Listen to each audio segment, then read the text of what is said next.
cueste crecer en madurez. Tenemos que ir a modelos de intercambio, porque todo es muy caro, todo es importante y si no nos complementamos entre los países lo llevamos un poco complicado. Bueno, y ahora reinventarse. En España, con todas las guerras que tenemos alrededor en Europa, pues todo el plan ese que estábamos pidiendo hace muchísimo tiempo, pues nos lo han dado este año. Y nos han dado 1.000 millones de euros. Por eso digo que hay que reinventarse. Lo que jamás hubiéramos pensado que íbamos a tener el dinero, pues vosotros tener fe, que luego en algún momento, después de pedir muchas veces los dineros, te llega alguien y te da, ríete, los dineros. ¿Qué pasa? Yo llevaba pidiendo estos 8 años, pues nada. ¿Cómo lo hemos gastado? Lo hemos gastado en una cosa que llamamos medida de ciberdefensa activa, que es reordenar un poco todas nuestras prioridades, pero ahora explicaré algunas de ellas. Me voy a centrar en la medida de ciberdefensa activa 2. ¿Pasa? ¿Pasa?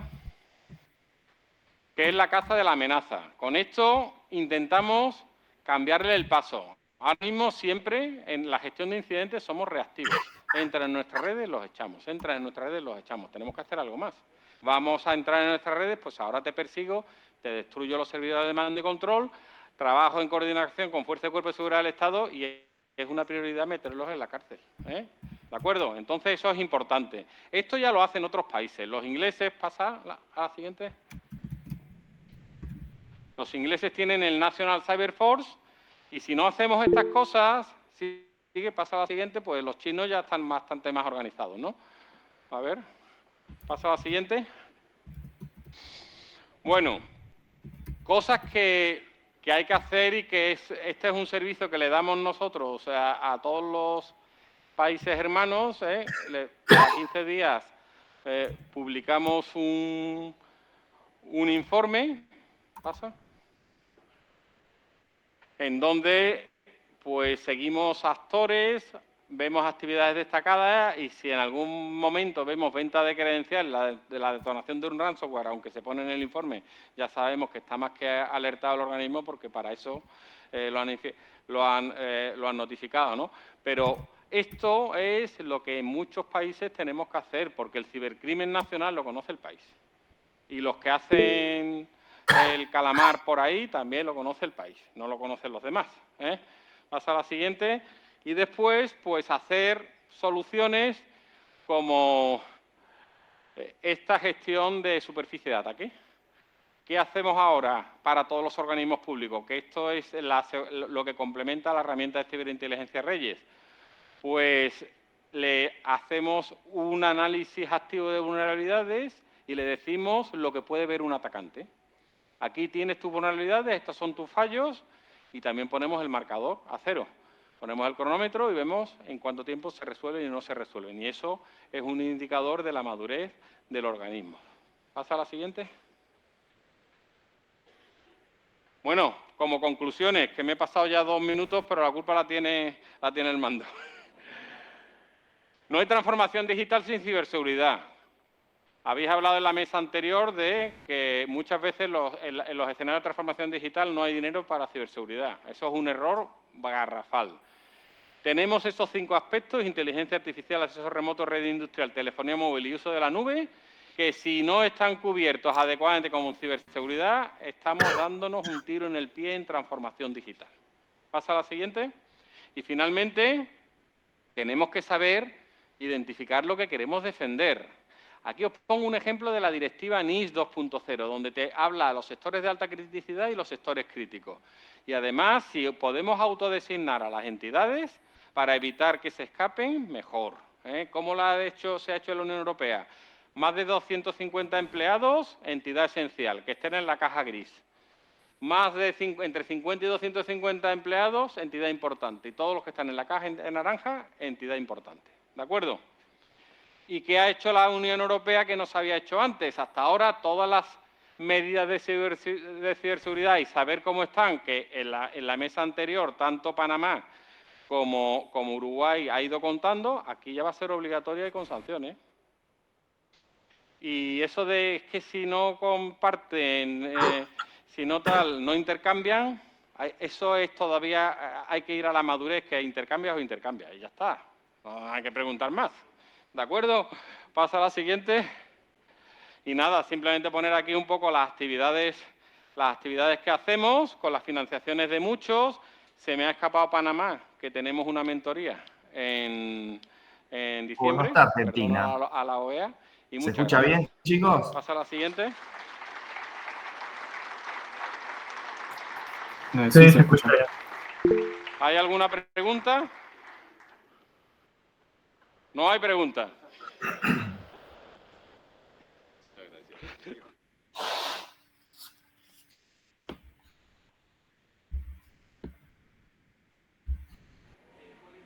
Muchas gracias al señor Candau.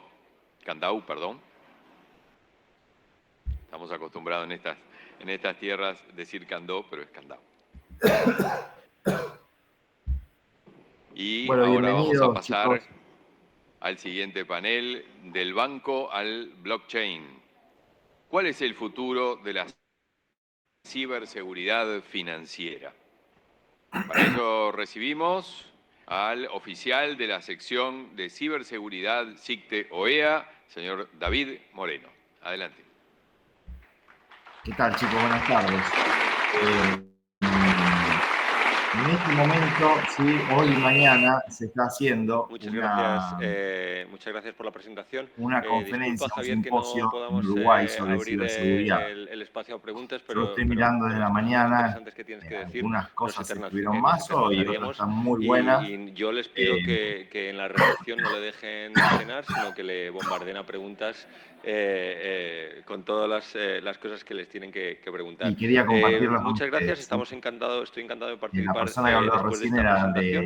de Esperamos estar a la altura, aunque estoy seguro de que sí. una El dirección sector de financiero incidentes ha de evolucionado de manera Europa, de España. vertiginosa. Si hay un Ese sector que estaba ha muy bueno. abrazado la digitalización ha sido el sector financiero, con todas sus virtudes. Esa facilidad que tenemos ahora todos para repartir las cuentas en los bares, pero también con los riesgos que eso implica. Este panel va a analizar la evolución de la esta ciberseguridad conferencia. en el sector financiero, desde la protección de los bancos tradicionales hasta los desafíos emergentes del ecosistema fintech o blockchain. Nuestros expertos debatirán sobre tendencias, amenazas y regulaciones claves que están modelando el futuro de la seguridad financiera en un mundo cada vez más digitalizado e interconectado.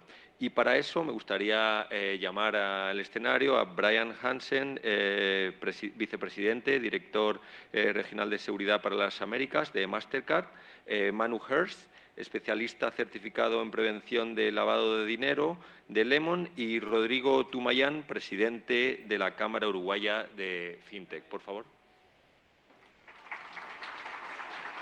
Y les agradezco si se pueden sentar debajo de sus fotografías para aquellos que tienen TOC y en alguna de las presentaciones han estado un poco nerviosos.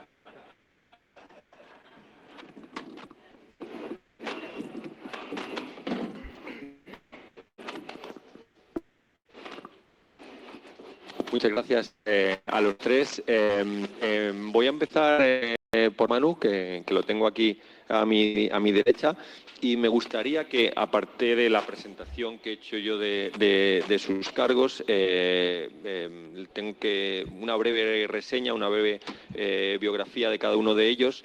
Manu se desempeña como Compliance Specialist en Lemon, compañía de activos virtuales y especialista certificado en prevención de lavado de dinero y examinador certificado en rastreo de criptoactivos. Rodrigo es fundador y actual presidente de la Cámara Uruguaya de FinTech y profesional con amplia trayectoria en seguridad informática y ciberseguridad. Y Brian está aquí al final. Es vicepresidente, jefe de seguridad de la información de las Américas para Mastercard, especializado en seguridad seguridad cibernética, física, riesgos tecnológicos, gestión de riesgos de terceros y participación crítica de socios. Y para empezar, me gustaría pues que cada uno de vosotros me dijera un poco la razón por la que está aquí. Quiero decir, voy a empezar preguntando a Manu si nos puedes compartir qué es una compañía de servicios activos virtuales y por qué es relevante en tu presencia en este tipo de encuentros. Muchas gracias. Bueno, muchas gracias por la invitación a todos. La verdad, yo primero pensé que me invitaron porque mi nombre es un poco raro y llamaba la atención, pero después pensé un poco más y bueno, se me ocurrieron algunas razones por las cuales tengo algunas cuestiones que creo son interesantes para compartirles. Y bueno, yendo específicamente a qué es Lemon y bueno, qué es una billetera dual, arrancaría justamente contándoles eso. Lemon es una compañía que es una fintech, también es un exchange, como se lo conoce popularmente, o un proveedor de servicios de activos virtuales, es un nombre un poco largo y técnico, pero básicamente lo que hacemos es facilitar la integración entre estos dos mundos que, bueno, hace unos años parecía que eran extranjeros y que no podían dialogar entre sí y que cada vez hay más integración, digamos, entre lo que es el mundo fintech y el mundo cripto, o el mundo de las finanzas tradicionales y el mundo cripto. Así que Lemon hoy, en pocas palabras, es eso, una billetera dual que intenta acercar al público retail el mundo de las finanzas descentralizadas. Y profundizando un poco más en por qué, bueno, creo que desde Lemon tenemos algunas cuestiones para aportar. En principio yo diría que tenemos que pensar realmente en la complejidad de lo que tenemos delante, ¿sí? Y creo que justamente esta integración de la que les hablo es la que tenemos que empezar a construir en todos los marcos de control para justamente enfrentar estas amenazas, ¿sí? Cuando uno pensaba en lo que era hace varios años, ¿sí? Pensemos en un gran golpe delictivo, uno podía pensar, bueno, el robo a un banco, ¿sí? Tenía varias etapas. La etapa de la vulneración, ¿sí? De las instalaciones de seguridad de ese banco, cometer el robo, ¿sí? Seguramente a mano armada, luego escapar con ese botín y luego hacer una maniobra compleja para reintroducir ese botín en el sistema financiero tradicional, lavarlo y recién poder aprovecharlo. Entonces, esto realmente eran etapas muy separadas que ocurrían en mundos separados y las disciplinas que se requerían para prevenir este tipo de golpes podían no dialogar, vamos a decirlo así, y quizás no pasaba nada. Estarían los profesionales más encargados de la parte de la seguridad de la infraestructura, ¿sí? del espacio físico. Estaban también bueno, los profesionales a cargo de la persecución de ese delito y luego las entidades financieras tradicionales que tenían que velar porque esos fondos no ingresen al sistema financiero y no se laven, ¿sí? Bueno, el mundo cambió drásticamente y estamos viendo lo que yo llamo del cash al click, ¿sí? Hoy todo sucede en el mismo ecosistema. Sí, el golpe cibernético ocurre en una plataforma, los fondos salen, sí, sea en fiat o sea en cripto, en el mundo digital, y esas ganancias se lavan también dentro del mundo digital. Entonces, ¿qué quiero transmitirles con esto? Que muchas veces las distintas áreas de control dentro de las compañías, ¿sí? Nos vemos a nosotros mismos, en las compañías, perdón, en las organizaciones. Yo en mi caso vengo del sector privado, pero esto trasciende lo que es al sector privado. Tenemos que empezar a vernos cada vez más como áreas que interactúan entre sí y justamente empezar a pensar respuestas coordinadas y empezar a ver nuestras sinergias para poder dar respuestas cada vez más coordinadas y más sofisticadas a ataques realmente cada vez más sofisticados. Me quitaron el micro, suelo pensar que no lo estoy haciendo muy bien. Brian, si alguien piensa en Mastercard, todo el mundo pensamos en una empresa, pensamos en tarjetas de crédito, pero ¿nos puedes explicar a modo de presentación qué está haciendo Mastercard en el ámbito de la ciberseguridad, por favor? Sí, claro. Primeramente, muchas gracias al gobierno uruguayo por la oportunidad de estar aquí. Muchas gracias a la OEA también por la invitación y también muchas gracias a ustedes por estar aquí en la audiencia participando con nosotros. No puedo decirte, David, las veces que la gente me dice, Brian, por favor, ayúdame con mi tarjeta de crédito Mastercard, o regálame una tarjeta Black. O págame algo. O págame algo, pero lo que pasa es muy interesante. Mastercard no somos una compañía de tarjetas de crédito, somos una compañía de tecnología y de innovación. Nosotros no emitimos crédito a nadie, a ninguna persona, ninguna compañía, y aparte no impresamos o no emitimos las tarjetas. Esos vienen de instituciones financieras o nuestros socios que lo hacen. Sin embargo, nosotros estamos a través de esas redes de tarjetas, redes de pagos. Hay muchos que la gente no sabe que es de Mastercard. Por ejemplo, si ustedes usan Apple Pay, la tecnología de Apple Pay es de Mastercard. Si usan Google Pay, esa tecnología es de Mastercard. Usan el nombre de ellos, que está bien para nosotros. Y también con muchas compañías, sus sistemas de pagos, de recibir pagos de sus clientes, es tecnología Mastercard. Igual con varios gobiernos a través, por todo el mundo, usan nuestra tecnología para dar pagos a su ciudadanía, por ejemplo, a la gente que menos recursos, que reciben dinero de gobiernos. Muchos de ellos usan nuestra tecnología en ese aspecto. Entonces, Mastercard, nosotros creemos que debemos ser un buen vecino y que debemos ayudar al ecosistema global, porque si el ecosistema global cibernética es más seguro, eso beneficia a nosotros, claro, aparte da confianza al sistema financiero. Estamos haciendo ahora una serie de ejercicios cibernéticos a nivel mundial que demuestra eso. Y les voy a dar dos casos recientes. La semana pasada en Europa tuvimos nuestro ejercicio que llamamos multisector o trisector. Lo tuvimos en nuestro centro de ciberresiliencia de Europa, que se ubica en Waterloo, Bélgica, y donde invitamos compañías de varios sectores, sectores de luz, de teléfonos y también del sector financiero, para que esos equipos de ciberdefensores saben cómo interactuar durante una crisis, como habló el señor anterior, que ellos saben interactuar, que esos CISOs se conocen. Entonces, tuvimos ahí a Banco Santander, ING, Deutsche Bank, tuvimos a BT Group, que es una compañía de teléfonos de Inglaterra, y tuvimos también a Proximus, que es una compañía de Bélgica. Y esos CISOs, los CEOs y todos los CISO de esas compañías se juntan y los mismos equipos de los SOC se interactúan para saber cómo, si falta la luz, cómo van a funcionar. Si no hay habilidad de conectar al Internet, cómo van a funcionar. Si no hay sistema de poder hacer pagos a los empleados o recibir pagos de sus clientes, cómo pueden funcionar. Y otro caso que tenemos es algo que se llama threat casting, o no sé cómo se dice casting en español, pero piensan en pescar.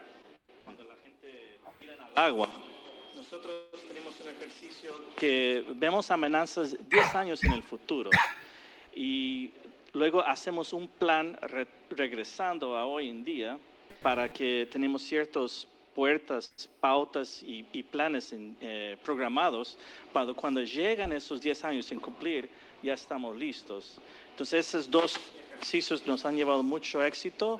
Lo compartimos con todos nuestros socios, con gobiernos, entidades legales, autoridades policiales y cualquier compañía así que estamos, como dije, para ser un buen vecino al nivel mundial en el ecosistema financiero. Muchas gracias, Brian. Realmente impresionante. Sí que es verdad que nosotros, porque nuestra relación se remonta hace unos años, conocíamos más de estos trabajos de Mastercard, pero la afirmación de que es una compañía de tecnología es algo que yo creo que por el éxito a lo mejor de una parte de vuestro negocio, pues que no le permite ver al resto de la gente. Rodrigo, ¿cómo se crea la Cámara Uruguaya de FinTech? ¿A quién reúne? ¿Qué es lo que hacéis y para qué sirve esta Cámara Uruguaya de FinTech? Bueno, buenas tardes. La Cámara de FinTech como tal se crea en 2016. Fui uno de los socios fundadores de la misma. La fundamos como 3 o 4 compañías que había en la vuelta, ponerle máximo 6. En ese momento en Uruguay, 2016, todavía no se estaba hablando tanto de... La palabra fintech como tal no era una palabra tan masiva. Sin embargo, de alguna manera habíamos varias compañías que estábamos trabajando dentro del sector tecnológico con una fuerte inclinación dentro del sector financiero, pero no éramos financieros tradicionales. Entonces, muchos de los participantes que en ese momento comenzamos a formar la Cámara, veíamos el sector financiero, no formábamos parte formal dentro del, pero éramos usuarios de ese sector financiero y lo que veíamos era de que había un montón de ineficiencias, había un montón de comisiones, llamadas a soporte que no terminaban resolviendo nada. Entonces, creo que desde Hola, esa Francisco, mirá el chat. experiencia de usuario es que nace mucho lo que es la Cámara de FinTech, que es un montón de compañías que encontraron en deficiencias en el sector financiero tradicional, principalmente bancario, espacios para poder generar una propuesta de valor y generar un negocio.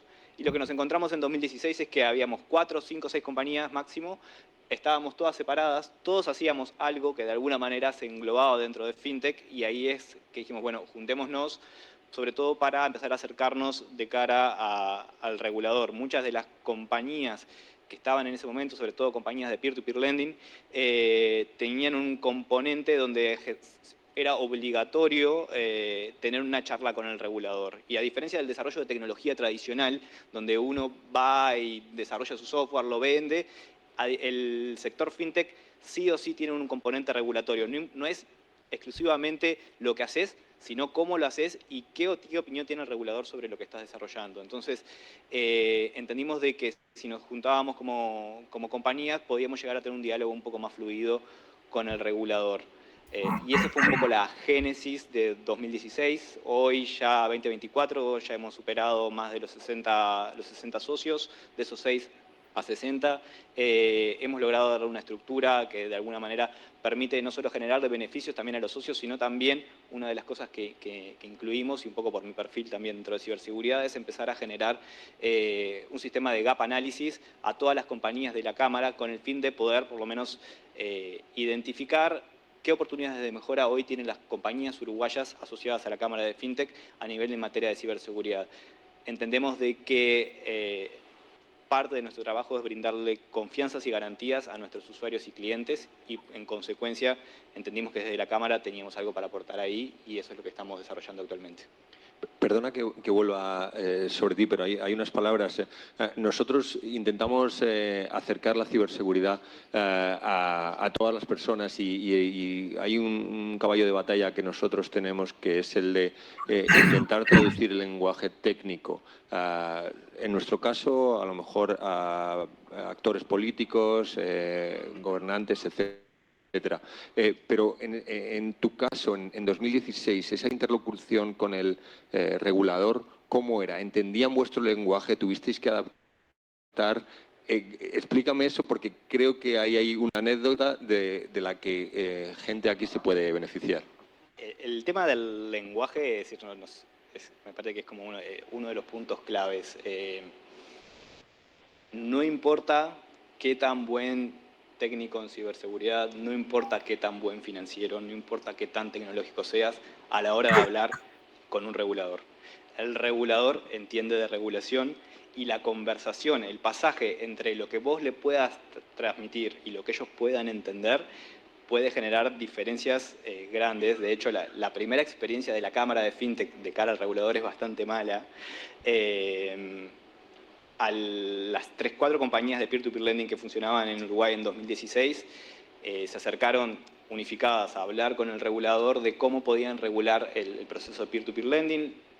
Para hacerla corta, después de un proceso largo, el día que se regula peer-to-peer lending en Uruguay, al otro día las 4 compañías cierran. ¿Por qué? Porque había una incompatibilidad entre el modelo de negocios propuesto por las fintechs y lo que el regulador entendía que había que desarrollarse. Es decir, entonces, hay un tema de lenguaje, hay un tema también de las fintechs adaptarse a qué riesgos y qué apetito de riesgo tiene el regulador, que no es menor. No todos los reguladores tienen igual apetito de riesgo ni conocimiento técnico para poder regular a distintas compañías.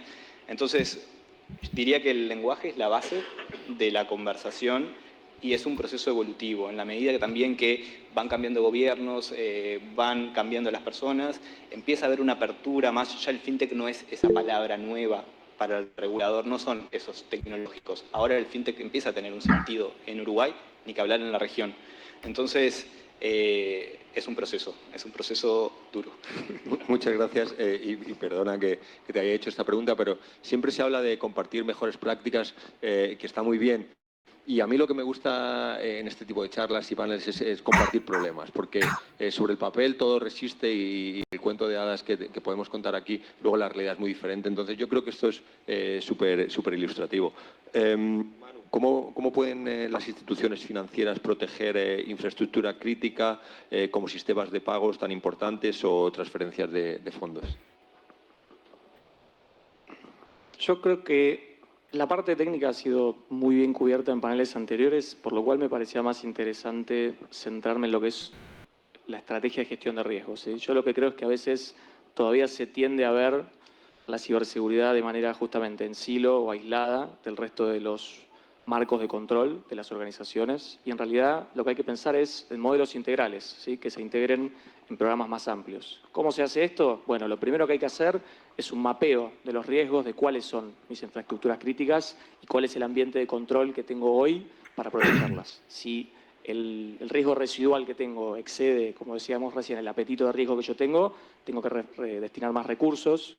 En esto lo que se llama el tone from the top o el cascadeo desde la cúspide, digamos, o el apoyo de la alta dirección es clave, ¿sí? Realmente hay que trabajar mucho en lo que es la cultura organizacional, y creo que no solo de los reguladores, sino también de nuestros directivos, ejecutivos, que muchas veces siguen viendo a las áreas de cumplimiento, de compliance, dentro de las cuales está ciberseguridad, como un costo, en vez de como una oportunidad y como un activo estratégico.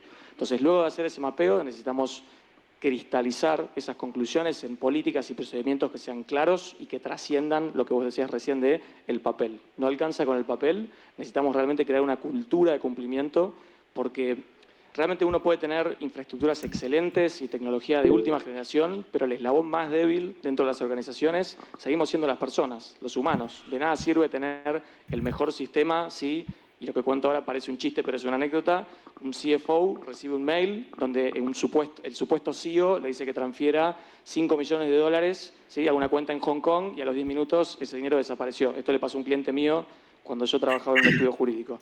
Entonces, quiero decir, realmente tenemos que trabajar mucho, seguir concientizando, ¿sí?, no solo en la sociedad civil, sino en las organizaciones y especialmente en lo que son nuestros activos críticos humanos que tienen acceso a información y a claves que son muy valiosas. Y otra cuestión en la que quiero hacer foco es que no solamente cultura, sino que también tenemos que hacer mucho foco en los riesgos que estamos viendo hoy de lo que es infiltración por parte de redes criminales, ¿sí? Esto es un caso conocido, lo pueden buscar en Google, así que lo puedo contar. Kraken, que es un exchange reconocido a nivel global, publicó hace unos meses un caso donde tuvieron un intento de infiltración de una persona de Corea del Norte, ¿sí?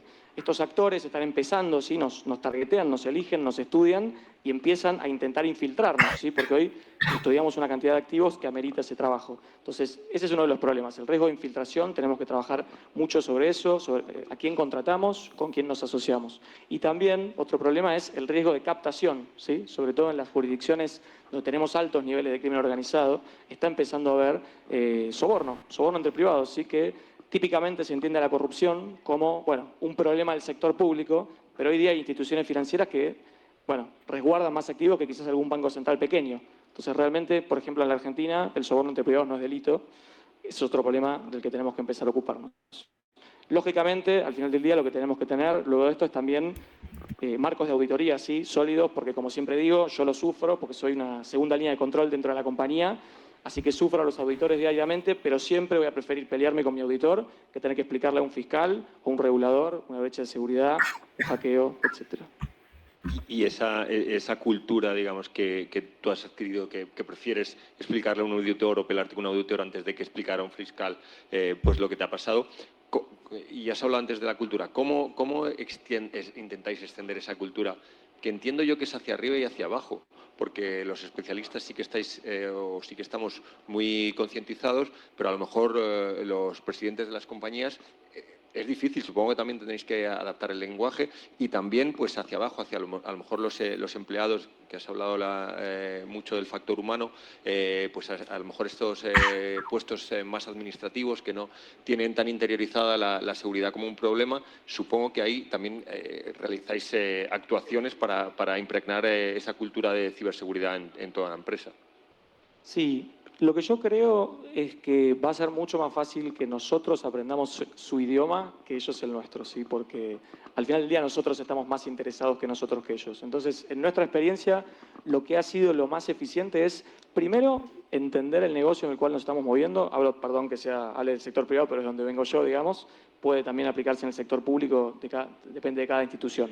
Pero primero tenemos que entender, en el caso del sector privado, la industria y los productos con los que estamos trabajando, ¿sí? Porque pasa muchas veces que en las distintas áreas de control venimos con un libreto, ¿sí? Muy teórico, muy lindo, lleno de conceptos complejos, pero no entendemos la industria o los productos a los cuales estamos aplicando controles. Entonces, si nosotros no hacemos ese trabajo previo de acercarnos a los distintos ejecutivos, a las áreas de negocio, de producto y entender sus problemas, su idioma y logramos ese compliance by design, acá hace un rato hablaban de seguridad en el diseño, creo que justamente es ese trabajo que tenemos que hacer y ganarnos esa confianza y tratar de ser facilitadores de negocio, ¿sí? Que las áreas de control, como son ciberseguridad, prevención de lavado, prevención de fraude, sean vistas como aliadas, ¿sí? Y facilitadoras de negocio y de no blockers, en el sentido de no se puede hacer esto, sino hagámoslo de esta manera, porque de esta manera protegemos a la institución, a sus activos, a sus clientes.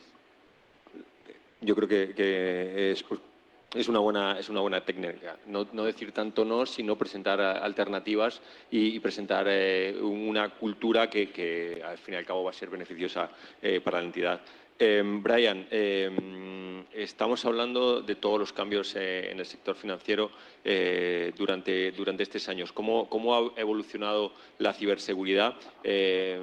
Y un tema, yo creo que importante y por lo que quisimos hacer este panel es el sector financiero es uno de los sectores que está más a la vanguardia en la ciberseguridad. Entonces, sí que es verdad que hay muchas cosas por hacer, pero también me gustaría dejar esa nota positiva del sector que está haciendo los deberes, que está evolucionando y que está evolucionando bastante bien y que puede ser un ejemplo a nivel de ciberseguridad respecto de otros sectores. Sí, gracias por la pregunta. Primero, pienso que en el tema de ciberseguridad ha sido una evolución muy grande en términos del sector humano. Vemos aquí a la audiencia y quiero felicitar a las mujeres que están aquí, porque es una diversificación de los seres que están trabajando en ciberseguridad hoy en día, en comparación a hace poco, hace 5, 10, 15 años, cómo ha cambiado eso. Entonces, felicidades a todos ustedes que están aquí con nosotros. Aparte del sector del factor humano, pero también es la tecnología, obvio, cómo ha cambiado, ¿verdad? Yo veo la ciberseguridad, David, como si fuera un espejo, que nosotros podemos tener la mejor tecnología, pero los ciberadversarios también lo tienen. Ellos no operan con las mismas reglas que nosotros, no tienen que reconocer fronteras. Dependiendo de la compañía o el sector donde uno opera, está regulado, como hablaste, ¿verdad? Y tiene que obedecer esas leyes, esas regulaciones. Aparte, hay compañías que están aquí en América Latina que trabajan en Europa y tienen que obedecer hora DORA, que es un nuevo reglamento sobre la digitación operacional de resiliencia de compañías que operan en Europa y tienen muchas restricciones y muchas reglas sobre esas compañías, incluyendo nosotros que operamos ahí, que aunque nuestra casa matriz no está en Europa, lo tenemos que obedecer. Los criminales no. Al mismo tiempo vemos que también en términos de evolución de ciberseguridad, que las maneras en que los atacantes, los grupos criminosos organizados atacan a instituciones ha cambiado mucho, desde cosas básicas como phishing, pero ahora son multi-vectores, multi-ataques al mismo tiempo. Y les voy a dar un ejemplo reciente que sucedió a clientes nuestros en un país aquí en América Latina, donde hubo una campaña muy grande de phishing contra los clientes de nuestro cliente, nosotros los llamamos consumidores. Y estos consumidores estaban recibiendo textos de phishing que supuestamente ellos tenían puntos con el campaña Priceless de Mastercard y que esos puntos se iban a caducar, iban a terminar. Entonces tienen que ir rápido a recibir los puntos, ¿verdad? Y muchísima gente, lastimadamente, se engañaron por esa campaña y luego cuando ponían sus credenciales de sus cuentas bancarias, también hasta empleados de nuestros clientes recibieron unos textos similares donde decían: vos como empleado de tal compañía que ustedes son clientes de Mastercard, usted ha ganado un premio Priceless de Mastercard, todo el logotipo, todo bien, muy, se ve muy real. Entonces, también a los empleados de ciertos de nuestros clientes también se fueron engañados y dieron sus credenciales, acceso al sistema de red de esas compañías. Entonces, tuvimos que rápidamente responder a esos ataques porque los malos actores ya sabían quiénes eran clientes de Mastercard, quiénes eran los consumidores, qué información necesitaban para poder luego entrar en las compañías. Y otra cosa que pienso que ha evolucionado también es que no es necesario precisamente, por ejemplo, atacar Banco de David, por decir. Yo puedo ir contra sus terceros o las compañías socias con los cuales su compañía trabaja y de ahí puedo obtener la información o la manera de poder entrar en sus redes. Y eso ha sido un peligro muy grande para muchas compañías y peor para los pymes, porque los pymes también tienen compañías socias, proveedores de servicios con los cuales trabajan, y para un pyme perder su información le va a costar mucho más que una compañía multinacional. Entonces, eso pienso que son unas cosas que han cambiado. Súper interesante. Y una pregunta. Mastercard obviamente es una compañía internacional que tiene presencia en todo el mundo.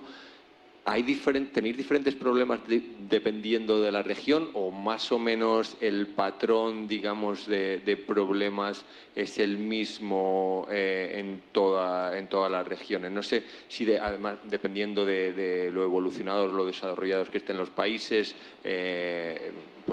esto cambia, pero nosotros nos centramos mucho en el análisis de las Américas, pero no sé si internacionalmente básicamente es lo mismo o difieren demasiado.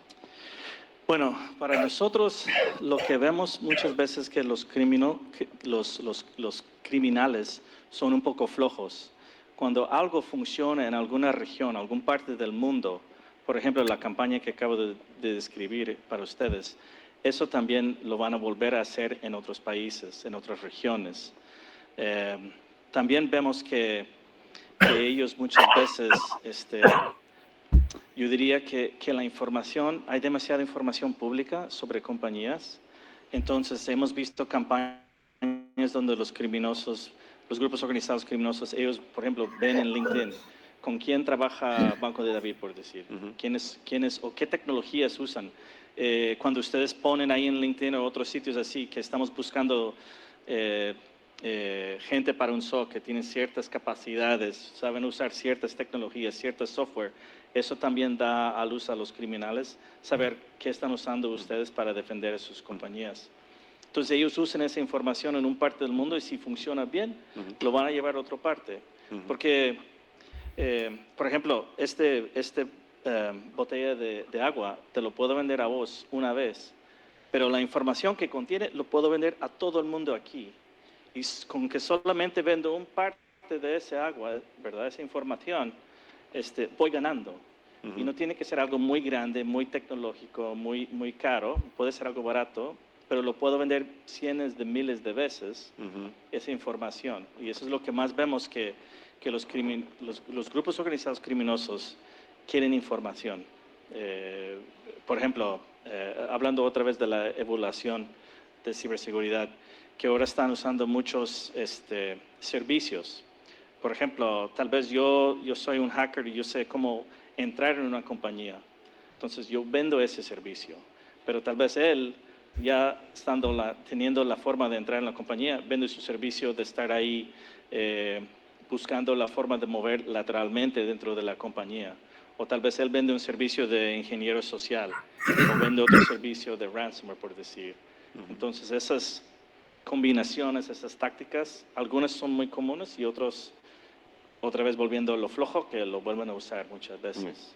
Los ciberatacantes, los ciberdelincuentes también hacen sinergia, supongo. Entonces, si ven que pueden unirse para hacer más daño, pues supongo que también lo harán. No, eso es cierto. Ellos tienen sus foros donde comparten experiencias donde comparten, por ejemplo, tienen recursos humanos, tienen pagos, tienen forma de, que, por ejemplo, que hablaste de Kraken, ¿verdad?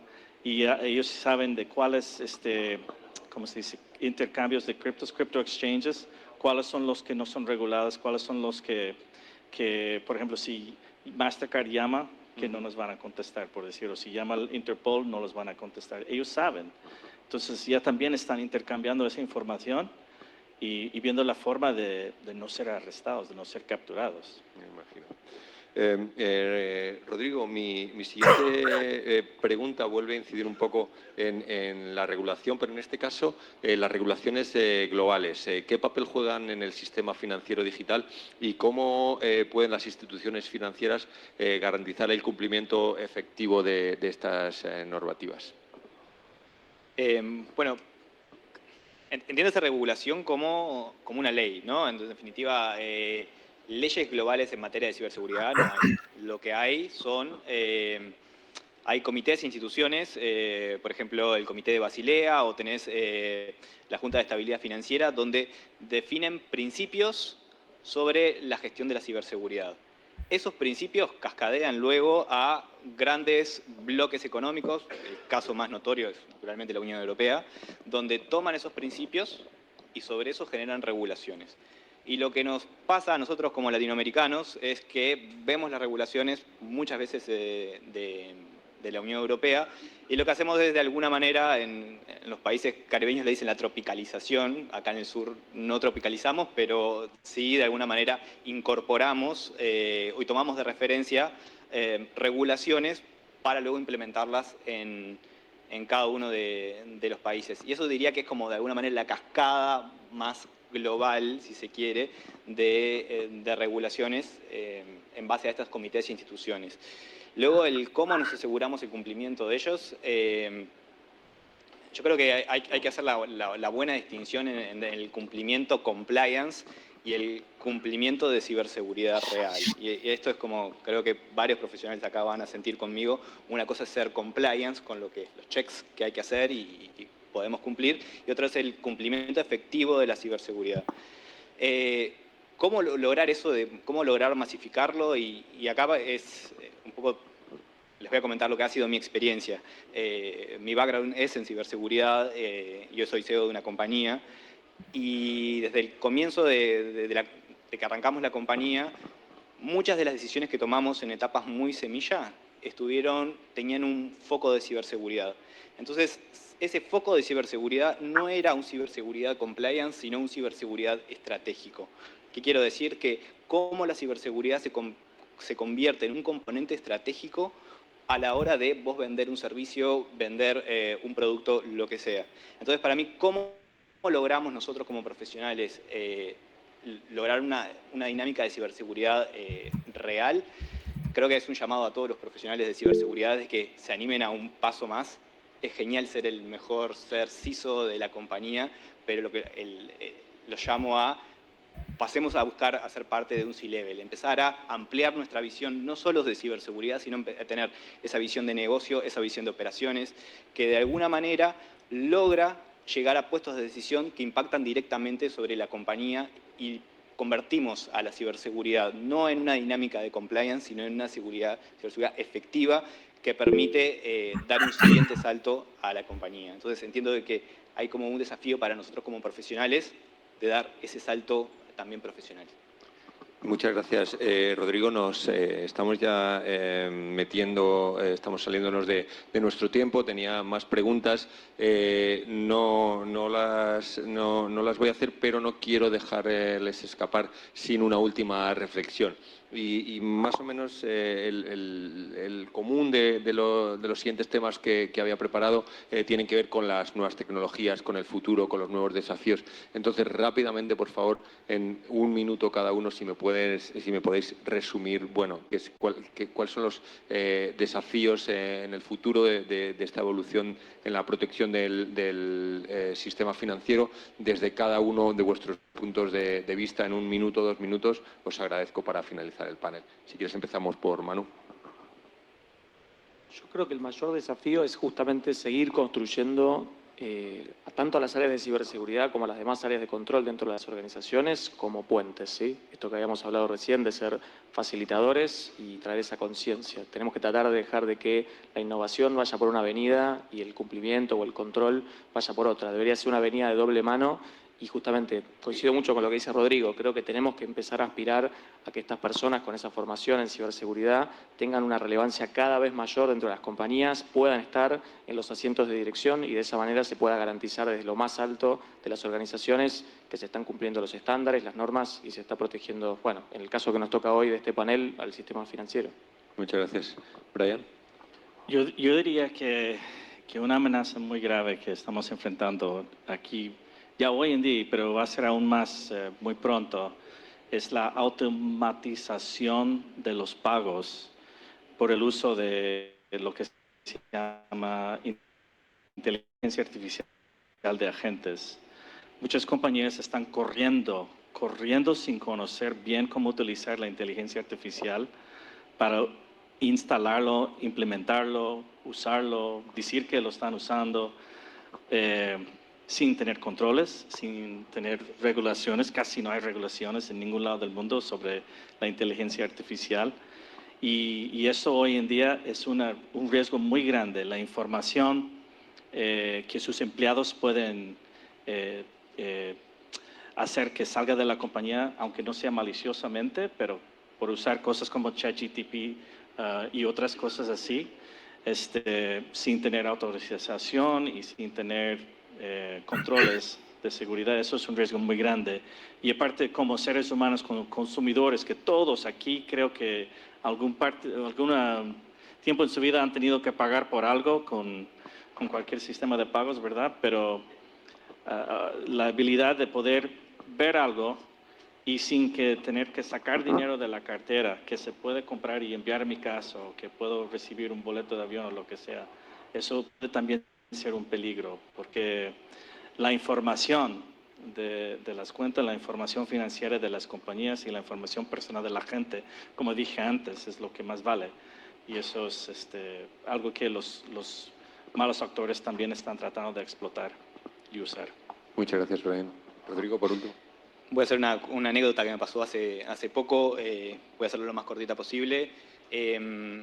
Mis compañeros eligieron como pioneros tecnológicos en un programa del World Economic Forum, en el cual nos invitaron a una reunión en Múnich, Alemania, y ahí había como varias compañías europeas debatiendo sobre el futuro, había un brazo de inversión de OpenAI, entonces como el futuro de Europa en temas de desarrollo de tecnología en general, no era específicamente de ciberseguridad, pero la conversación sobre defensa y ciberseguridad salió. De hecho, en el panel anterior también mencionaron que se habilitaron finalmente los presupuestos, y esta conversación también se dio en Múnich, donde decían de que tras la llegada de Trump y un poco el retiro de la OTAN y Europa de alguna manera empezar a sentirse como de alguna manera con necesidad de invertir más tecnología en ciberseguridad, habían inversores no tan institucionales, sino más inversores con experiencias en startup que decían de que ellos habían pensado mucho en el tema de si invertir en defensa o no, porque muchas veces asociamos la defensa a temas exclusivamente de guerra, pero él decía que en un punto cambió su forma de pensar y lo que entendía de que invertir en defensa y invertir en ciberseguridad era invertir en soberanía para los países. A mí esto me quedó resonando bastante porque en definitiva hay otro efecto cascada en estas dinámicas. En la medida de que se invierte más en defensa y en ciberseguridad, cada vez polulan más compañías en desarrollar tecnología dentro de los países. En la medida que cada vez haya más startups y más compañías desarrollando ciberseguridad en las distintas regiones del mundo, dejamos de tener una conversación de compliance nuevamente y nos acercamos cada vez más a compañías que son mucho más cercanas, con mejores precios y con mejor tecnología, que impacta directamente en la vida cotidiana de las personas. Entonces, creo que el próximo paso a nivel global, creo que de alguna manera se está dando esto de invertir en defensa que vuelca en ciberseguridad. En las regiones de América, afortunadamente, no tenemos tantas preocupaciones sobre guerras, pero me parece que es un buen insight de esa conferencia, en la medida de que los gobiernos tengan interés en profundizar y generar más fondos para defensa, eso también va a volcar en el sector privado y en el sector de ciberseguridad, y por ende va a poder permear cada vez más la ciberseguridad en la cotidiana de todos nosotros. Y los gobernantes que no se preocupen, porque si necesitan más fondos para invertir, lo único que tienen que hacer es desearlo muy fuerte, como dijo antes Javier Candao, y en 8 años tendrán 1.000 millones de euros. Muchas gracias a los tres por el panel.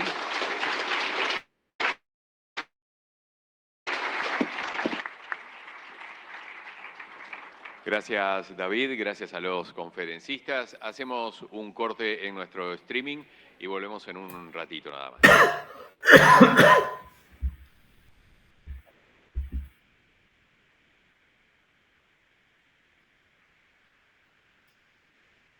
Bueno, ahí cortaron.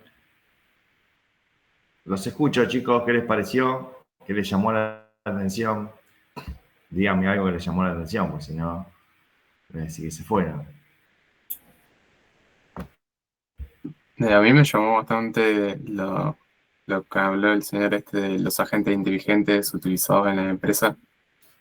Que bueno, es algo que vi en el cursito del cacique. Y que imagino que sí, como es algo muy nuevo y que no está regulado, será algo bastante complejo y que puede generar problemas por el tema de bueno, como está interaccionando con IAs, se puede estar filtrando información personal de los usuarios y de la empresa.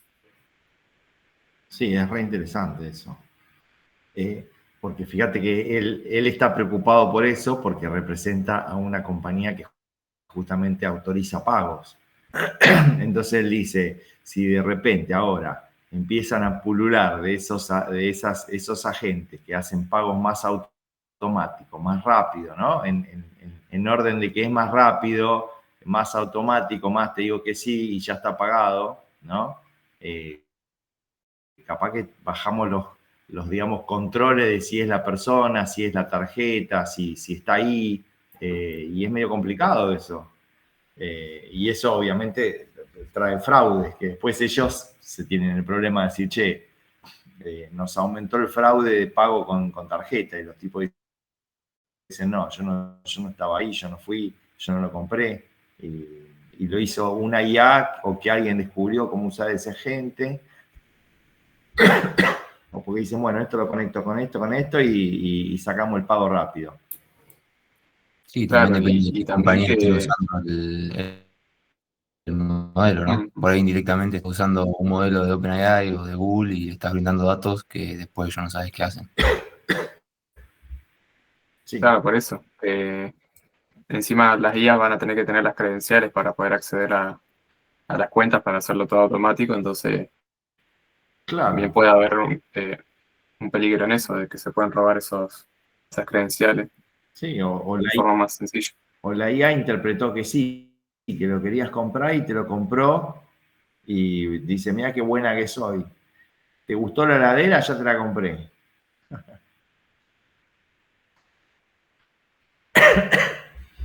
No, estaba mirando nada más, no era que la quería comprar.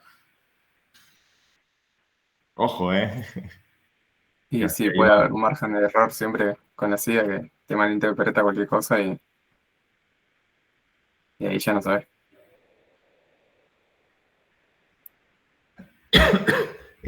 ¿Se encuentran que están en tema ante una charla como esta? ¿O se encuentran que dicen, no sé de lo que está hablando esta persona y está hablando de un viaje entre Marte y Júpiter? Y yo creo que estoy actualmente un poco en el tema. ¿A los demás? Sí, yo igual. Lo voy agarrando y cazando el hilo también, así que siento que estoy en tema. Bien. ¿Los demás, chicos?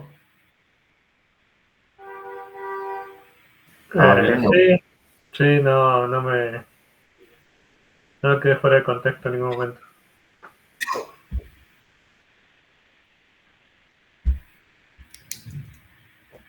Bueno, un poco no voy a decir o atribuir que todo es de la materia que estamos haciendo, pero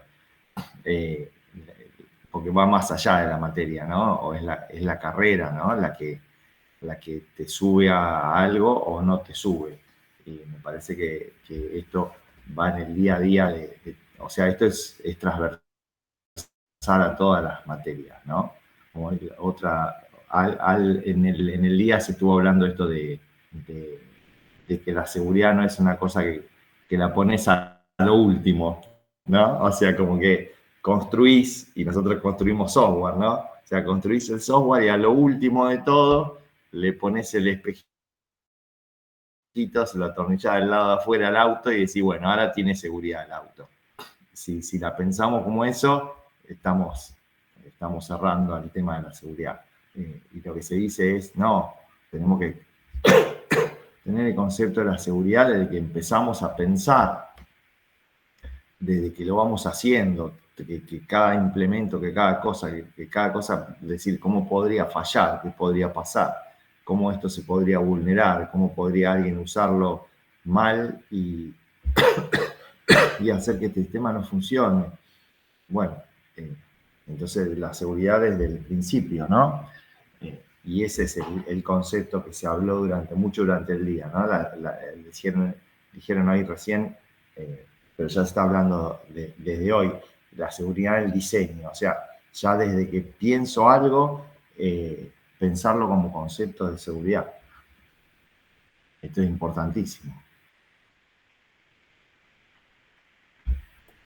Sí, aparte está súper interesante porque estamos como muy centrados en la estructura de desarrollar y directamente ir al código y no tenemos mucho presente esto de diseñar la seguridad previa y con todo este auge de la inteligencia artificial, nada, hay muchas cosas de seguridad que no nos ponemos a pensar en el día a día, como esto, de qué pasa si la inteligencia artificial identifica que te gusta algo y te lo compro. Y bueno, sí, es verdad, hay un montón de cosas que se nos pasan por alto y esto está buenísimo para que nos haga el frente y tengamos en cuenta un montón de cosas. Sí. Me partió la cabeza cuando la persona esta dice, nos juntamos con un montón de empresas y pensamos cómo sería dentro de 10 años todo esto, ¿no? Y entonces, para decir, o sea, porque es un ejercicio de súper para adelante, 10 años, imagínate. Y decir, bueno, esos van a ser los problemas que tengamos dentro de 10 años, la tecnología o lo que va a pasar. Bueno, ¿cómo hacemos hoy para llegar y que dentro de 10 años no tengamos problemas, ¿no? O sea, ¿cómo planificamos para estar bien para dentro de 10 años? Y obviamente que tenés que empezar ya porque tenés que ver un montón de cosas como esta que estamos hablando para que llegues bien, para que no tengas problemas, para que lo puedas prever. Medio complicado también, ¿no? Sí. Cómo avanza todo. Bueno, pero ellos se están preparando. Por más que avance para otro lado, el tema o me agarra, ¿sí? Me agarra el problema, o yo preveo el problema. Posibles escenarios tampoco podés, porque podés día, hora, que va Pero evolucionando. sin embargo, ellos están pensando en 10 años. ¿Sí?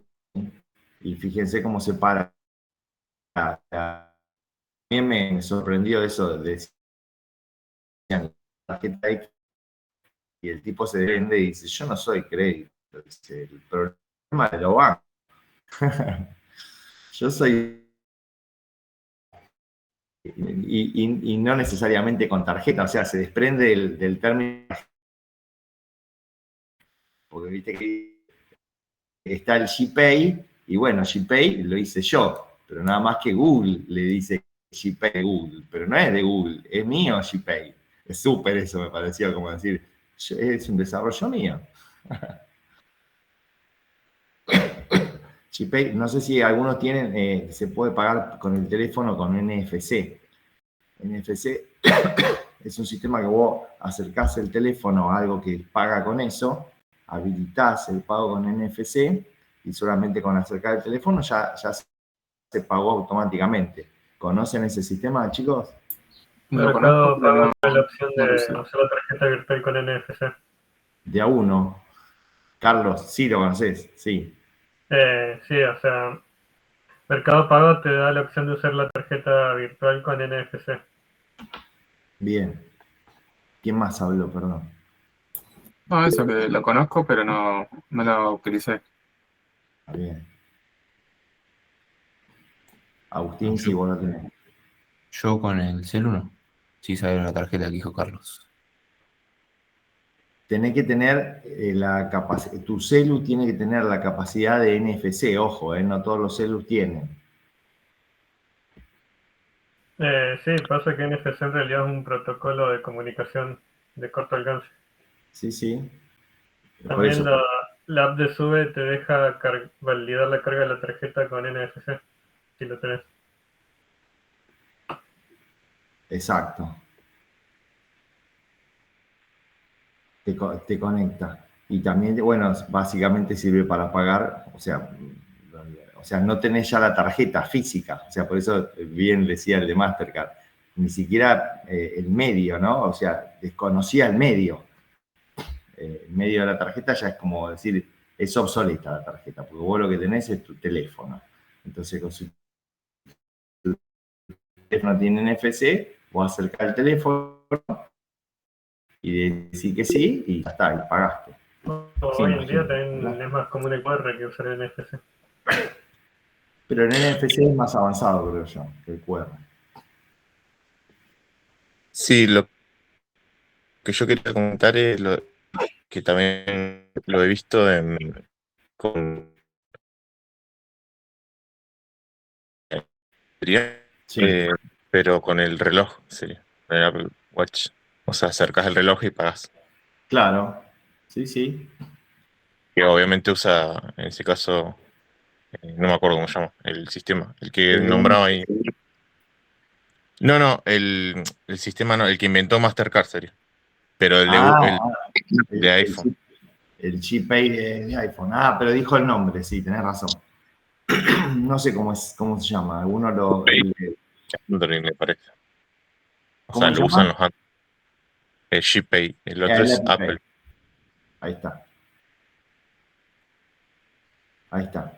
Claro, porque, o sea, lo reducís más todavía. O sea, si pensás en el teléfono, bueno, pero yo ahora no quiero el teléfono, quiero pagar con el reloj, algo así, y ya está.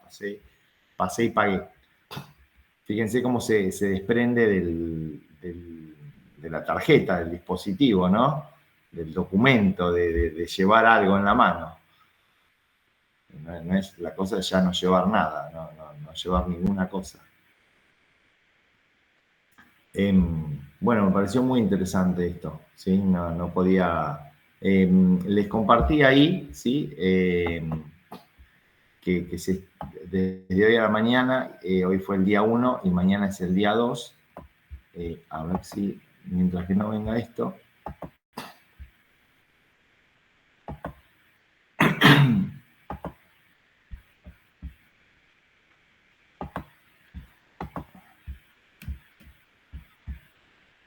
Esta es la agenda. Primero también los pongo, porque todos llegaron y yo ya estaba desde la mañana con esto. Hay una oficina de Naciones Unidas para Latinoamérica, ¿sí? Y algunos ya han hecho algún curso en la NIC, ¿sí? Me han dicho algunos de ustedes que han hecho cursos en la NIC. La NIC está en Uruguay, ¿sí? Y la oficina esta de las Américas, ¿sí? que depende de ¿cómo es? De Naciones Unidas y ¿cómo es? Hay una organización para las Américas que es un poquito como de Naciones Unidas, pero solo por América. Tiene un hub, digamos, de seguridad que está asentado en Montevideo, Uruguay. Hicieron este simposio, ¿sí? de ciberseguridad en Montevideo, lo hicieron el día de hoy y mañana. E invitaron a gente bastante grosa del tema. Todos los que estuvieron hablando eran muy importantes. diferentes niveles, obviamente, de la gente, pero bueno, fueron buenos. El que terminamos de escuchar, ¿sí? Ese que decía The Power of Sharing in Crisis Response, eran unas personas que estuvieron hablando, ¿sí? Sobre incidentes y respuesta a incidentes. Estuvimos viendo el tema de lo que es respuesta a incidentes y instituciones que dan respuesta a incidentes. Y ustedes algunos vieron la última partecita de la charla, ¿sí? De un español que se llama Javier Candó, que hablaba sobre, él es responsable de una oficina de respuesta a incidentes de España, que está dentro de lo que es de Comunidad Europea, y estaba muy bueno eso de que durante un montón de años ellos han dicho de que necesitaban recursos para, ¿sí? Mejorar la seguridad, y a la final se los dieron, dice. Y es lo que les digo a veces siempre, ¿no? Es decir, la seguridad sola, sin plata, no puedes tener, ¿no? Bueno, y cuando dice al final se los dieron, es importantísimo el nivel de recursos que dijo que le dieron. 1.000 millones de euros. Obviamente que ya se lo gastaron. Y seguramente con eso van a mejorar la seguridad de todo lo que es Europa, ¿no? O sea, porque acá, fíjense que están incluidos, ellos no hacen una separación entre empresas y países, ¿sí? Para ellos es todo lo mismo, es una comunidad. ¿Por qué no hacen una diferencia entre empresas y países? Sí, porque más o menos todo el sistema, como también hablaba esto del sistema, y él dijo en una parte, todo lo que es electricidad, ¿no? O sea, si algo te afecta a la electricidad, bueno, la electricidad te afecta a la industria y también te afecta al gobierno. Y si te afecta a la internet, te afecta a que nadie se comunica con nadie. Y si te afecta al sistema financiero, bueno, la gente no puede pagar el alimento. Entonces, todos los sistemas, si afectan a uno, afectan a otro sistema. Entonces, es un error tener que separar entre gobiernos y empresas. Y mejor es pensarlo como todos juntos, qué podemos hacer para que no pase nada. Y esa era un poco la política que hablaba. Y también habló mucho quizás, Sofía, vos cuando llegaste le estaba hablando sobre cuánta gente y cómo era la composición de las oficinas de ciberseguridad que tenían ellos. Y me llamaba la atención que eran poca gente, o sea, para un país eran 15 personas. O sea, no es mucho tampoco una oficina solamente encargada de ciberseguridad de 15 personas. Pero obviamente que no era esa oficina sola, sino que esa era una que se relaciona con otras oficinas. Y el punto también que es importante en esto es que todas esas oficinas de ciberseguridad trabajan en conjunto. E incluso él daba un ejemplo de que habían tenido un problema en el que otra oficina les dijo que ya estaban teniendo problemas y de cómo era el problema, y entonces les dijo a ellos, ¿sí? qué estaba pasando, y entonces empezaron a trabajar en conjunto. Y ellos a su vez le dijeron a otro y a otro y a otro, y entonces estaban trabajando todo en conjunto. O sea que no es 15 personas solas, son 15 personas en España, más otras 15 del que la avisó, más otras 15 de otro lado, más una empresa, y entonces ahí se van juntando y son muchas personas. Porque de vuelta a pensar esto, que entre uno solo puede solucionar algo, sería imposible, ¿no?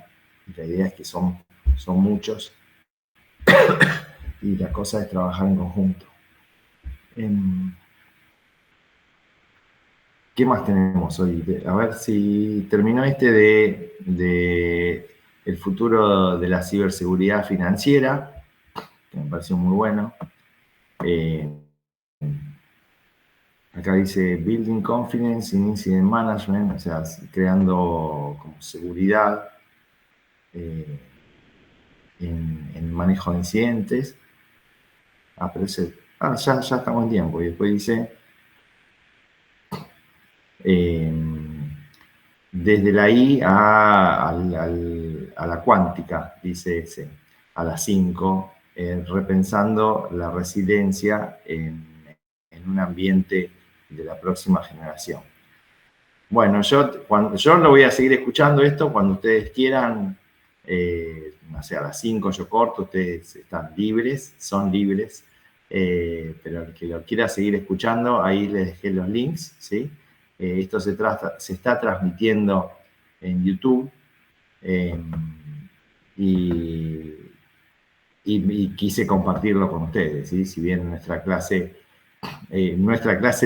trata de estos temas y me pareció que no está, y no ofrecen que lo van a grabar ni nada, y casi nunca se graban estas cosas, o sea, si lo viste, y si no, perdiste, y me pareció que no estaba buena ni que ninguno se los pierda, ¿no? Entonces está bueno compartir esto, sabiendo que estamos todos en tema. Los invito a mañana también a seguir con lo que se va a hacer mañana. No, la verdad es que lo leí lo de hoy, pero lo de mañana no. Sí, gobierno y RIS en las empresas de tecnología emergente. RIS son riesgos, negociaciones y acuerdos contra el cibercrimen, ¿sí? Una ciberseguridad global. Están buenos estos paneles porque la gente que participa en los paneles casi siempre son invitados de empresas que saben mucho, ¿sí? Así que esos paneles son muy buenos. Mientras que lo que dice en Keynote es una persona que habla sobre un tema, casi siempre. Creo que a veces están mejor los paneles porque ves más puntos de vista que cuando una sola persona habla sobre un tema. Ciberespacio, crimen y defensa, y después dice un caso de estudio, la ciberinvestigación del futuro. Ya eso es un montón. Estaba la reunión de los que estaban viendo de acá a 10 años. Claro, la ciberinvestigación del futuro. Ahí dice, construyendo una fuerza de respuesta a incidentes.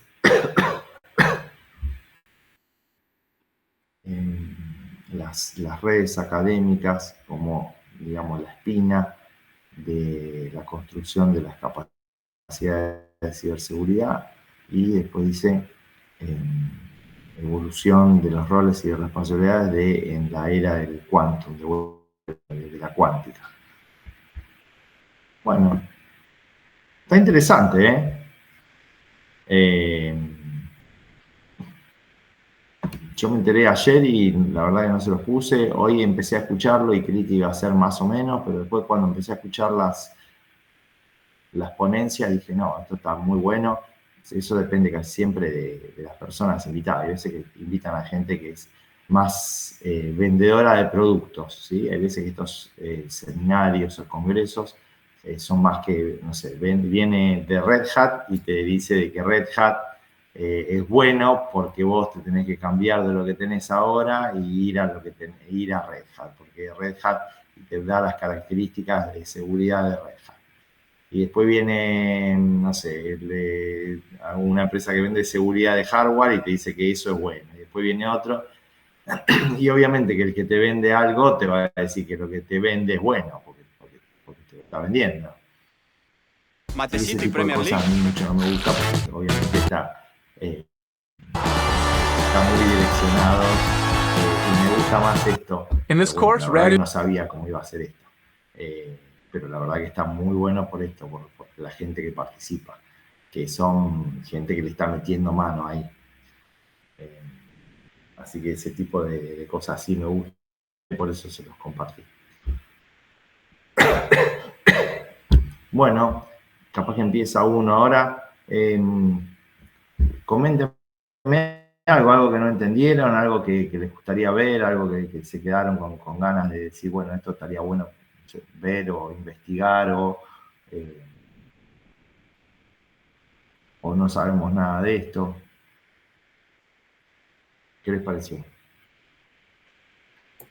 Yo por lo último que escuché, ahora cuando me uní, la parte esta de, bueno, los agentes inteligentes, cómo van a interactuar con las billeteras, está interesante investigarlo. Pero hay una parte de seguridad hay que darle una vuelta de rosca. Ver cómo lo piensa y ver cómo ya, cómo alguien como Mastercard se está atajando ya a eso. Y aunque esté en el auge, quiere decir como que todavía no confía del todo. Y bueno, son como los que más están en tema. Sí, sí, esa persona que dice eso Sí, por ahí es... uno que piensa que ya está todo y ellos incluso aún siguen dudando. No, Es como, apuntale ahí. O sea, apuntale ahí que no le errás, obviamente.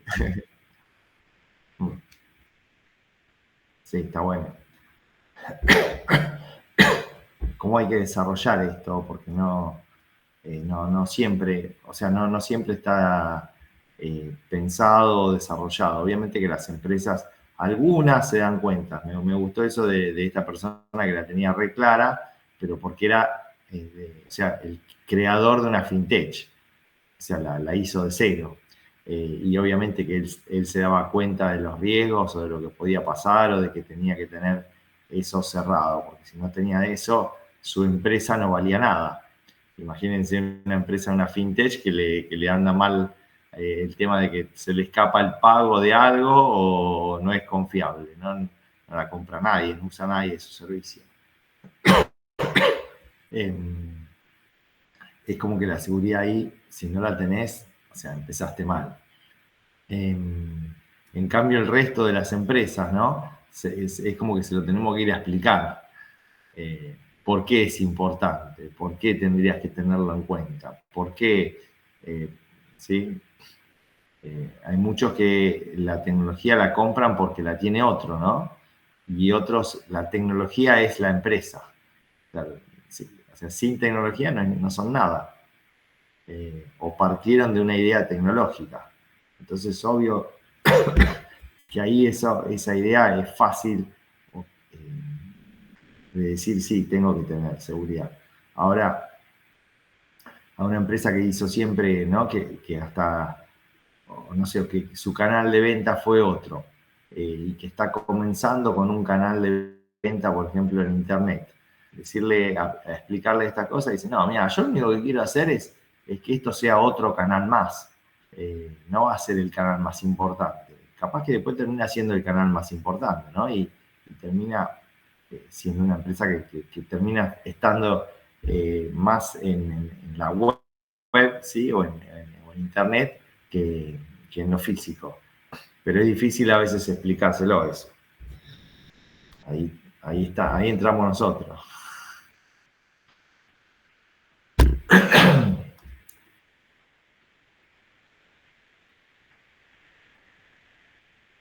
Y la relación, ¿no? También otra cosa que había notado por ahí, la relación entre empresas. Tendríamos que ver un poco el tema este de los CECIT que hay en la región y en el país. Los CECIT, ¿sí? Son oficinas que están mirando, digamos, habíamos visto un poco esto en la política, recuerdo, que se los comenté. De acuerdo a las... si es una organización nacional, sí, hay CECIR nacionales. Tenemos CECIR, sí, en algunas universidades. La Plata tiene un CECIR, lo pueden buscar. Y después creo que nadie más tiene.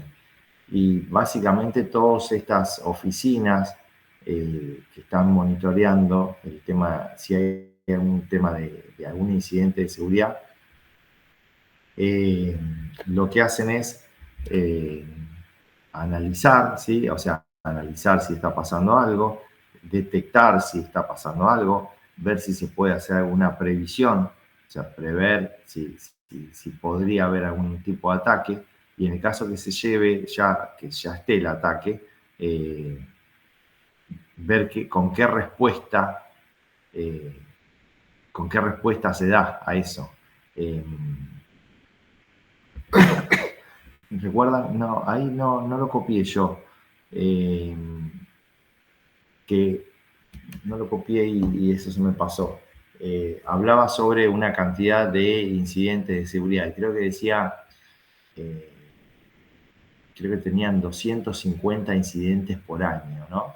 Pero esos 250 incidentes eran como los de única vez y los especiales, porque después, obviamente que ataques y todas esas cosas tenían miles todos los días, pero eso no lo contaban como incidente, sino como algo más de procedimiento, o sea, como lo que hablábamos la semana pasada, hay un ataque de DOS, eso no es un incidente en sí, sino que eso, tenemos ataque de DOS, ¿sí? No sé, 1500 por día, no vamos a analizar los 1500 porque ya tengo una forma de darle respuesta a esos incidentes de DOS.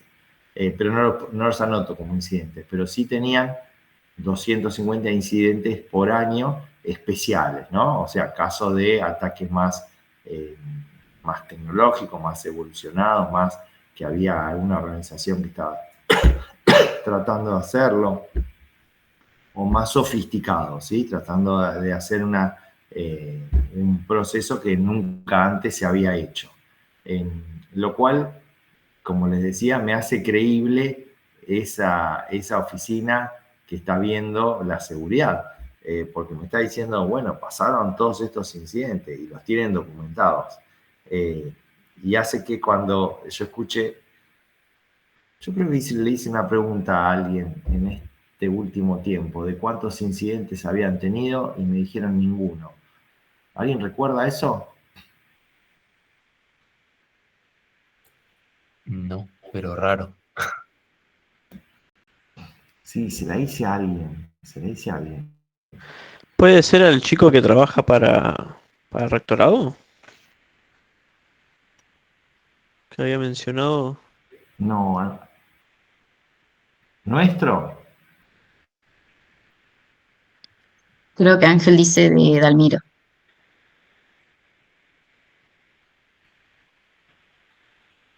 Puede ser. Puede ser que le dije sí, pero no recuerdo. Porque yo siempre que encuentro a alguien que maneja este tipo de cosas, le digo, ¿cuántos incidentes tuviste en el 2024? Y si me dice, no, ninguno, cero. Mirá qué interesante. Digo. Claro, igual si te dice que ninguno es porque no tienen esa métrica para mí. Totalmente. Es raro que sea, nunca. Es muy raro, claro, totalmente. A ver, ahí sí, a ver.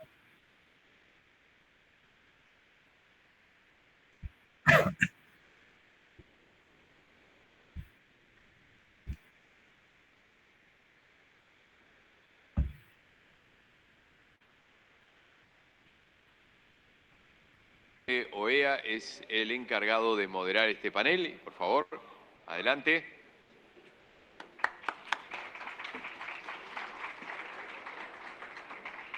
Bueno, buenas tardes.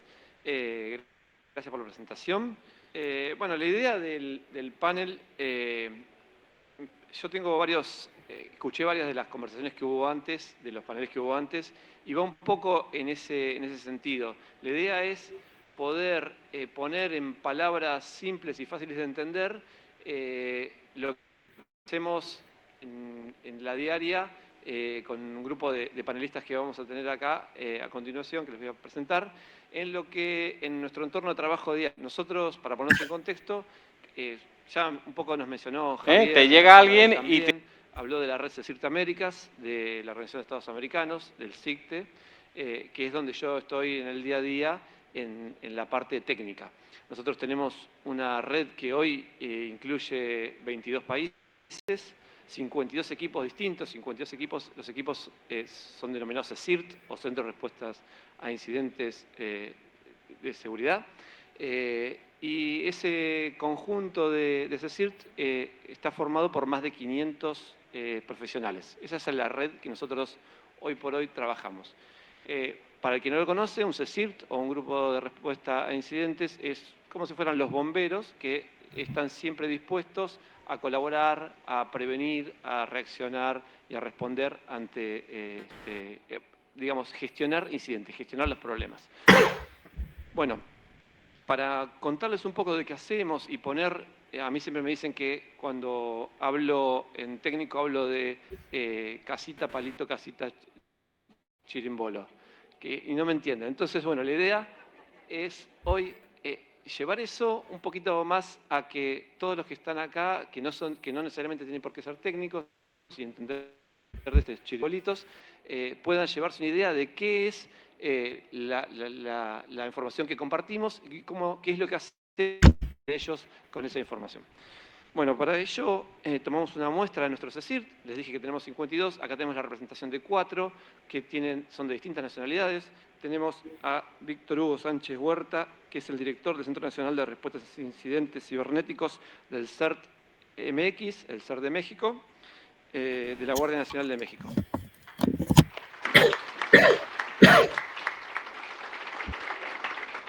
Bueno, de Trinidad y Tobago tenemos a Anish Bayu, que es el jefe o la cabeza del TT CECIRT, que es el Centro Nacional de Trinidad y Tobago. Tenemos a Daniel Mayer, que es el coordinador, el coordinador del CIRT-GOV de la Presidencia de Brasil. Tenemos un local que es acá el gerente del SOC del CERT-UI, ¿sí? Nicolás Correa. Muy posiblemente a todos los argentinos los hayan echado a todos. Bueno, a mí me voy a sentar allá.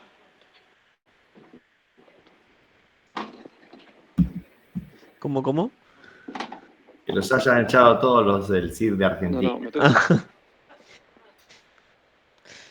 Porque no sirve eso. Me tengo que sentar bajo la foto para que no me reten. Bueno, entonces, como para dar una introducción de qué es lo que hacemos, en la red CECIRT Américas nosotros agrupamos a estos, o sea, en realidad ellos forman parte de la red y lo que nosotros hacemos en una situación de convenio o contrato con varios proveedores, varias empresas, algunas empresas que nos proveen información, otras a las que se les va adquiriendo la información, es de alguna forma clasificar, darle mayor valor, como por ejemplo un dato extra, y eso se suministra a los equipos.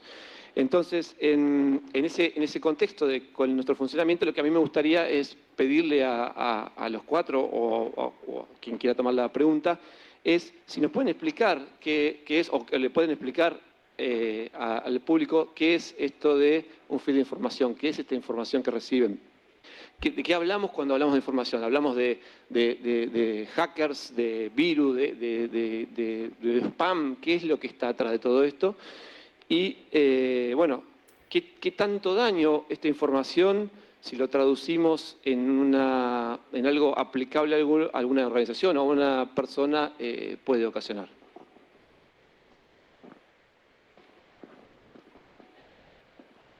Sí me escuchan, ¿verdad?